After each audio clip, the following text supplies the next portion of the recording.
तो मैं सारी तरह की एंकरिंग करता था, कोई ऐसी मेरी स्पेशलाइजेशन तो थी नहीं। तो मेरे एक बॉस ने मुझसे कहा कि तुम्हारी क्या स्पेशलाइजेशन है? मैंने कहा सर मैं तो सब कर लेता हूँ। तो उन्होंने कहा भाई सब तो कर लेते हो, किसी चीज़ में मास्टरी तो होगी। मैं सर सब में मास्टरी है अपनी। तो उन्होंने कहा कि गुरु ऐसा है, सुनो आगे नहीं चल पाओगे इससे, कहीं मास्टरी बनानी होगी। मैंने कहा सर किस में बनेगी? बोले क्रिकेट में बनाओ। मैंने क्रिकेट का सीन ही देखा था तब तक, मैं तो अपने घर के बाहर क्रिकेट नहीं खेली थी आज तक कि बॉल तेज लग जाती थी। तो मैं घर के अंदर वाली क्रिकेट खेलता था केवल अपने भाई के साथ जितनी खेली थी। तो मुझे लगा क्रिकेट पे एंकरिंग करना। मैंने कहा यार अच्छा चलो मैं सोचता हूँ, कोई बात नहीं। अभी उन्होंने मुझे ऑफर दिया ही था, उसके 2 दिन बाद अचानक से मेरे पास कॉल आया कि आज शाम को तुम्हें क्रिकेट का शो करना कपिल देव के साथ। Kapil Dev was the guest. अब उससे बड़ा तो आदमी था नहीं उस वक्त हिंदुस्तान की क्रिकेट में कपिल देव से। तो कपिल देव के साथ बैठ के क्रिकेट का शो करना, ऐसे आदमी को जिसको क्रिकेट का सीन ही आता हो, वो क्या करेगा? मुझे लगा आज तो हो गया, नौकरी खत्म। आज ये आधे घंटे के शो के बाद तुझसे बुला करेंगे भैया ऐसा कुछ ना आता तुमको, तुम अपना वहीं करो, पर्दे के पीछे रहो, वीडियो एडिटिंग करो।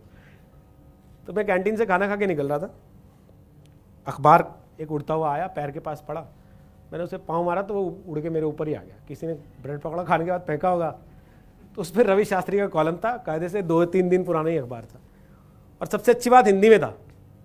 तो वहाँ कैंटीन से न्यूज़ रूम तक जाते जाते मैंने पूरा पढ़ लिया, और पूरा पढ़ने के बाद मुझे लगा अच्छा तो मुझे काफ़ी कुछ पता है क्रिकेट के बारे में, इस पर तो मैं कर सकता हूँ। तो शाम का आधे घंटे का जो क्रिकेट का शो था, मैंने वो पाजी के साथ बैठ के किया। जितनी बातें कपिल देव उसमें रवि शास्त्री ने लिखी थी वो सारी पेल दी मैंने उसके अंदर। और जब शो खत्म हुआ तो उन्होंने मेरे से कहा कि तू क्यों नहीं करता क्रिकेट, तुझे तो अच्छा खासा ज्ञान है क्रिकेट का। मैं अब उनसे क्या बोलता? मैंने कहा सर मैं क्या बोलूँ इसमें, आप बोलो इन लोगों से, आप बोलोगे तो हो सकता है ये मेरे से करवा लें, मेरे को तो कोई दिक्कत नहीं है करने में। तो बाहर निकलते उन्होंने मेरे बॉस से कहा यार तू ऐसे मुंडे ने कराया करना, इसको बड़ा आता है क्रिकेट का यार, तेरे बाकी लोग तो मेरे से ही पूछते रहते हैं क्या पूछना है।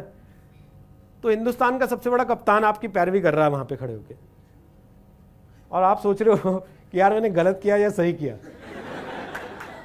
मेरे बॉस ने साथ ही बोल दिया हाँ सर कल से इसी से करा देते हैं, सुन तू ही कर लेना कल से। तो अब मुझे लगा भाई अब तू फंस गया। बट मैंने घर जाते ही क्या कहा, मैंने घर जाते ही सारे पुराने अखबार निकाले जो 5-7-10 दिन के पड़े थे, सब में रवि शास्त्री के कॉलम काट काट के इधर रख लिए बेड साइड पे अपने, कि जब मौका मिले सोते जागते उठते बैठते, टॉयलेट जाते नहाते खाते नाश्ता करते, बस वही पढ़ लो, रवि शास्त्री का कॉलम पढ़ लो, रवि शास्त्री का कॉलम पढ़ लो, रवि शास्त्री का कॉलम पढ़ लो। फिर अपने एक दोस्त को बिठाया, मैंने कहा भाई तू मेरे को समझा दे ये थर्ड मैन क्या होता है, स्लिप क्या होती है, कवर क्या होता है, गली क्या होती है, मिडफील्ड क्या होता है, ऑन फील्ड क्या होता है, ऑफ साइड क्या होती है, वाइड क्या होती है, ये सारी चीज़ें तो मुझे समझा दे। उसने बाकायदे ग्राउंड बना के कागज़ पे सब चीज़ें मुझे समझाई सिखाई। और ये बात केवल उसे और मुझे ही पता थी कि जो आदमी टीवी पे रोज़ क्रिकेट का शो कर रहा है उसे ग्राउंड आज सिखा रहे हैं हम लोग कि कैसा होता है।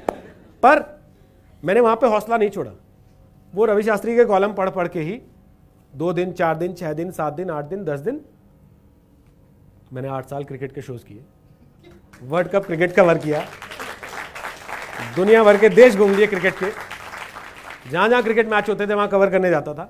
और आपको यकीन बताऊँ पहली बार जब मुझे सड़क पे किसी ने आके रोका, मैं कॉम्जम रेस्टोरेंट में खाना खाने गया था रात में निज़ामुद्दीन पे, तब नया नया खुला था, बहुत क्रेज़ रहता था उसका, बहुत भीड़ होती थी वहाँ, तब उसकी इमेज इतनी ख़राब नहीं थी जितनी आज ख़राब है, लोग परिवार के साथ भी आते थे। तो मैं गया वहाँ पे बैठा हुआ था मैं अपने दोस्तों के साथ 2-3, तो 3 लड़के आए आपकी एज के मेरे पास 20-22 साल के, भैया आप रोहित सरदाना हैं? मैंने कहा हाँ बताइए। आप जी न्यूज़ पे क्रिकेट वाला प्रोग्राम करते हैं ना? मैंने कहा ये अपना क्रिकेट का शो करना सक्सेसफुल हो गया, आज पहली बार किसी ने जो है बाहर आके पहचान लिया है कि ये आदमी वही है जो टीवी पे आता है। आप सोचो मैं जब अपने घर से निकला था तो मैं ये थॉट लेके निकला था कि भाई आप जब बाहर निकलो तो लोगों को आपको पहचानना चाहिए। तब वो 2006 में जाके 2007 में जाके मुझे लगा 2008 में जाके कि हाँ भाई अब उस दिशा में आपने बढ़ना शुरू कर दिया।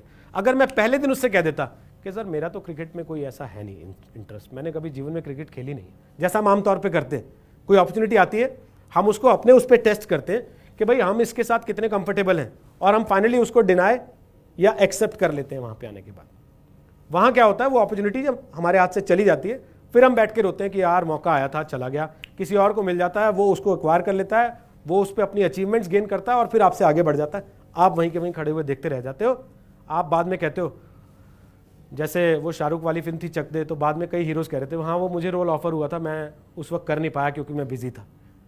भाई शाहरुख खान ने कर लिया और चक दे इतिहास बन गई, है ना। दंगल आमिर खान ने कर लिया, वो इतिहास बन गई। ऐसी कितनी ही फिल्में आपको मिलेंगी जहां पे एक हीरो कर लेता है, वो इतिहास बना देता है, और बाकी के लोग बाद में आके कह रहे होते हैं एक्चुअली ऑफर तो मुझे ही की गई थी लेकिन मेरे पास टाइम नहीं था। भाई तब तेरे पास टाइम नहीं था, अब तेरा टाइम खराब हो गया इसी वजह से। सो आप लोगों को मेरा यह सुझाव है कि जीवन में जब भी कोई ऐसा मौका आता है, कोई अपॉर्चुनिटी आती है, कोई ऐसी चीज आती है जहां पे आप हो सकता है उस समय उसके मास्टर नहीं भी हो, उसको डिनाय मत करो, उसको धक्का मत मारो, उसको लात मत मारो, उसको पकड़ो, अपने आप को जज करो। अगर आज की तारीख में कहीं आपको लग रहा है कि आपके पास थोड़ी सी भी पॉसिबिलिटी है कि आप उसको जस्टिफाई कर सकते हो अपने आप को थोड़ा सा मॉडिफाई करके, तो उसको करना चाहिए, उसको छोड़ नहीं देना चाहिए। क्योंकि जब आप छोड़ दोगे तो वो किसी और के लिए हो जाएगी, और जब वो किसी और के लिए हो जाएगी तो आपका कंपटीशन आपसे वहां से आगे निकल जाएगा, आप उससे पीछे रह जाओगे।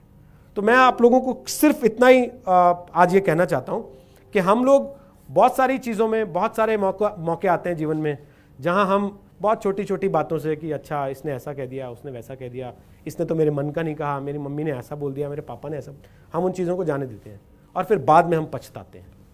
तो पछताने से बजाय बेहतर है उस समय उस चैलेंज को एक्सेप्ट कर लेना, उस चैलेंज को फेस करना, उस चैलेंज को टैकल करना और एक विनर की तरह आगे बढ़ जाना।